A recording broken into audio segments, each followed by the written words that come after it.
गई तेवन जाए तो भाई तेवन भाई आया बोले छोड़ा लयापन मनवा के माई माया के बजरिया में गई लया झुराई। गुरुजी थोड़ा सा ध्यान चाहता आपको, आपे हमारे सब कुछ है। माया के बजरिया में गई लया झुराई, माया के बजरिया में गई लया झुराई। काम क्रोध मध में भूकन से झुराई।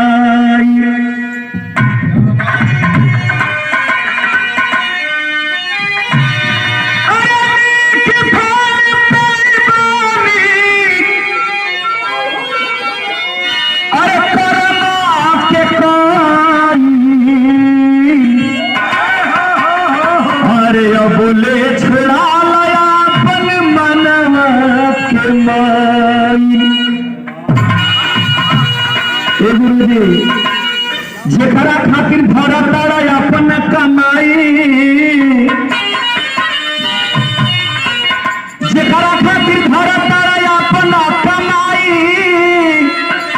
अकारो कर ठीक बाकी कामे तोहराई।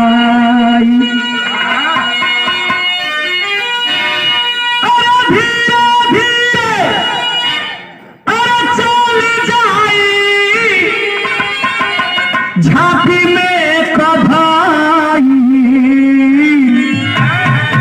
अरे बोले छोड़ा लया अपन मन के मन।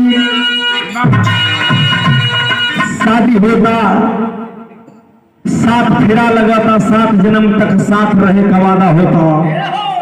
लेकिन बारे प्रभु तू करे लगा, या तो पहले औरत के ले लो या तो पहले पुरुष के लिए मिले। का तुम्हार विधि विधान है, गौर करेंगे। अरे हई मदरिया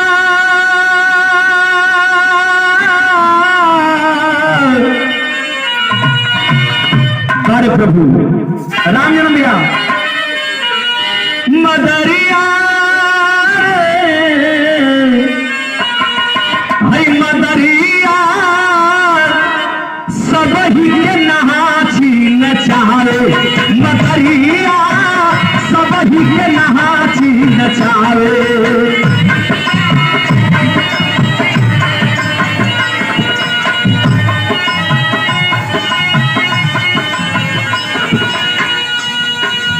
स्वागत की कड़ी में हमारे गुरुजी सब ही के नहाची नचावे।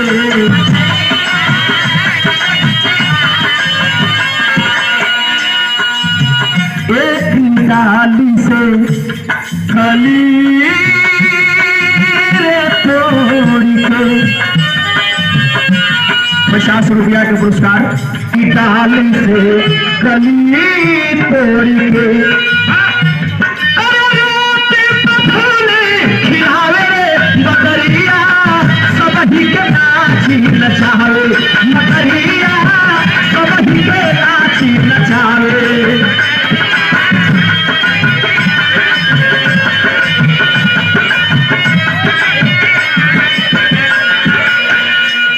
₹100 से 7 जन्म के वादा कइके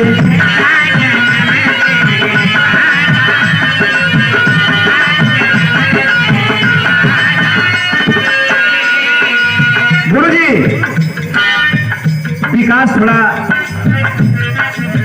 7 जन्म के वादा कइके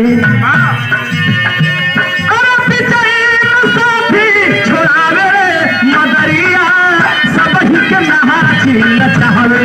मदरिया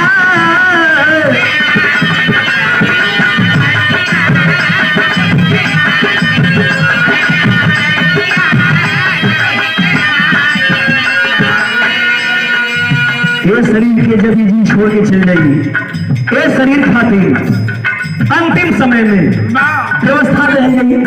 ए शरीर खातिर चरपाई बिछाई। वो चरपाई कैसन रही? अरे सैया सूते खातिर गजबे,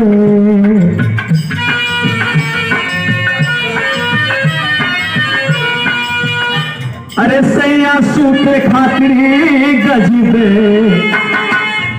हई बनवला खाटिया हो सैया सूते खातिर गजबे।